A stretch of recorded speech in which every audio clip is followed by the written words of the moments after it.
Ilang services na makakatulong para mapadali ang paghanap ng taxi ang sinubukan ng kasama nating si Lava Ñaver. Yan ang Grab taxi application sa smartphone at iTaxi na tawag lamang ang paraan.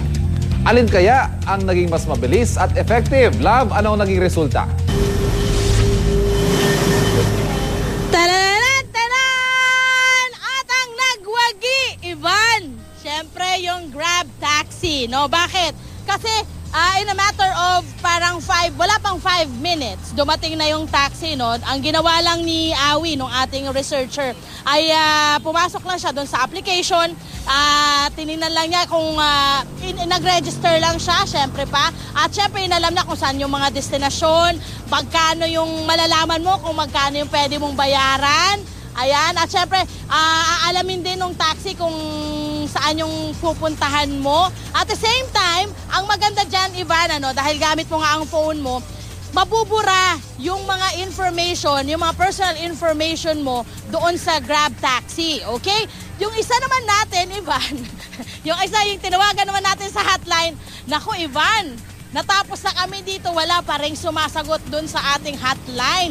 Hinang pa yung, siguro mga 4 na beses tumawag, no? At merong isang beses na inabot ng 8 minuto, wala pa rin, nakahang lang yung phone mo, namatay na lang ng kusa, nakat na lang yung line. So, ang downside lang nitong ating Grab taxi, no? Kung sakasakali ito yung gagamitin natin, ay kailangan talaga meron kang internet or pwedeng may wifi ang yung telepono para makakonect ka doon sa application. Pero ang maganda rin sa Grab taxi, kung wala man kayong internet, pwede rin kayong tumawag sa kanila. May hotline din po sila na pwede nyong tawagan. So may mga option pa rin kayo. Kung gusto pa rin gawin yung iTaxi, pwede nyo naman gawin po yun.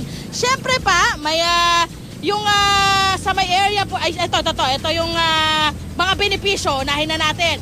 Doon sa Grab taxi, syempre nakita nating mas mabilis at syempre, wait lang ha, kita ko doon, mas mabilis siya, tapos yung safety nito ay sigurado dahil nakamonitor po yung lahat ng impormasyon, pati yung plate number at pangalan ng driver, mamomonitor po ito ng Grab taxi. At the same time, yung certainty, no, yung certainty ng yung pagdating at pag-alis, malalaman mo. Sa iTaxi, yun nga lang, talagang kailangan mong maghintay, pero madali lang dahil telepono lang ang kailangan mo at hindi mo na kailangan ng internet. Halos ganun din naman, malalaman din yung kung sino yung driver at ano yung number ng driver, plate number, lahat-lahat, makukuha mo yung impormasyon, ganun din. Yun nga lang, pero sa pabilisan, nanalo po ang Grab taxi dito po sa ating challenge na ito ngayong umaga.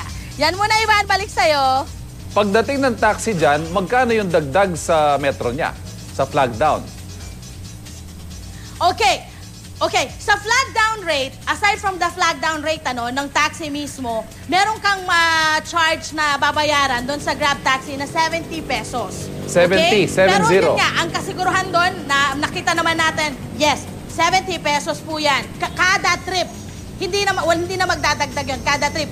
Doon naman sa ating iTaxi, kung sakasakaling nakuha natin sila, meron po kayong babayaran, aside from the flag down rate, na 40 pesos. Yun yung pagkakaiba rin nila, Ivan. Okay, so 70 versus 40, pero nauna yung Grab taxi na 70. Kayo na po. Anyway, marami tayong options. Maraming salamat, Lava Ñaver.